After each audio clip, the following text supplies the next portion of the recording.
ধরুন রান্না করে হঠাৎ করে কেউ আগুনে পুড়ে গেল। ১ম ৫ মিনিট তার কি করণীয় কি? সাধারণত আমাদের দেশে মহিলারা যখন রান্নাঘরে কাজ করেন, হুম। শহরে গ্রামে ২ জায়গাতেই কিন্তু হুম। আমাদের দেশের মহিলারা, যারা নারীরা রান্না করতে যান, এদের একটা বড় অংশই আগুনের অগ্নিকাণ্ডের সূত্রপাত হচ্ছে এবং তারা পুড়ে আসছেন।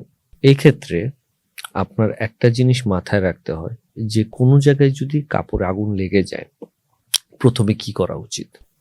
আমরা কতগুলো কথা বলি যে যখন আপনি টের পেলেন আপনার পায়ে মানে আপনার শরীরের কাপড়ে আগুন ধরে গেছে, প্রথম কথা যদি হাতের পাশে পানি থাকে পানিটা আগে ঢালুন ওখানে। ওকে। পানি নাই, দৌড়াদৌড়ি করবেন না। আমাদের দেশে যেটা হয়, মানুষ ভয়ে দৌড়াতে থাকে, আতঙ্কে তখন একটা আতঙ্কে। দৌড়ালে বাতাসে আগুনটা আরো দ্রুত বাড়ে, হয়তো অল্পতে কমে যেতে পারতো, আপনি দৌড়ে আগুনটাকে আরো বাড়িয়ে দিয়েছেন। এটা কিন্তু ক্ষতিটা বাড়ায়। সুতরাং প্রথমে প্যানিক হওয়া যাবে না। আপনার কাছে হয়তো পানি আছে, আপনি পানি ঢেলে ফেলেন শরীরে, আগুনটা নিভে যাওয়ার সম্পূর্ণ একটা সুযোগ থাকে, ছোট আকারে যদি থাকে।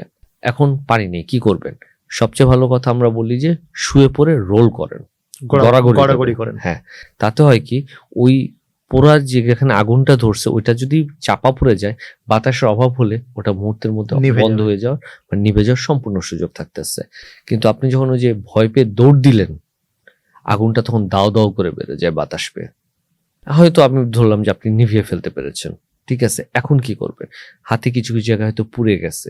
প্রথম কাজ হচ্ছে গিয়ে আমরা বলি রানিং ট্যাপ ওয়াটার বা ঝর্ণা ছেড়ে দিবেন, দিয়ে ওখানে আপনার আক্রান্ত স্থানটা দিয়ে রাখবেন। মানে অনবরত পানি পড়বে। এটা আপনার আগুনে পোড়া বলতেছে। যদি গরম পানি পড়ে তাহলে কিন্তু আপনার আর গড়াগড়ি দেওয়ার কোনো দরকার নেই, না। ঠিক আছে? তখন আপনি যেটা করবেন, একটা পানির সোর্স, সেটা রানিং ট্যাপ ওয়াটার হতে পারে বা ঝর্ণা হতে পারে, বাথরুমে যে ছেড়ে ওর নিচে আপনার আক্রান্ত স্থানটা ধরে রাখবেন।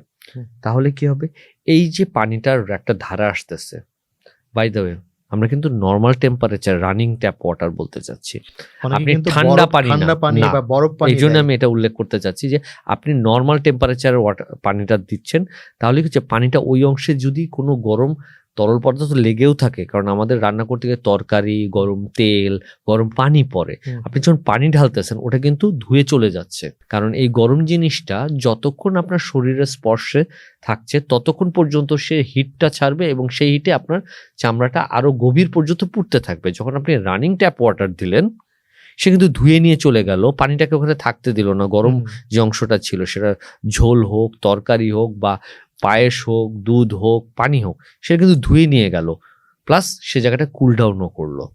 এতে সুবিধা হয় যে আপনার ওই জায়গায় যে এক্সট্রা হিট তৈরি হয়েছিল, সেই হিটটা এই রানিং ওয়াটারটা ধুয়ে নিয়ে চলে যাচ্ছে, ডিপ বার্ন হবে না, ডিপ বার্নার হওয়ার সুযোগ পেল না।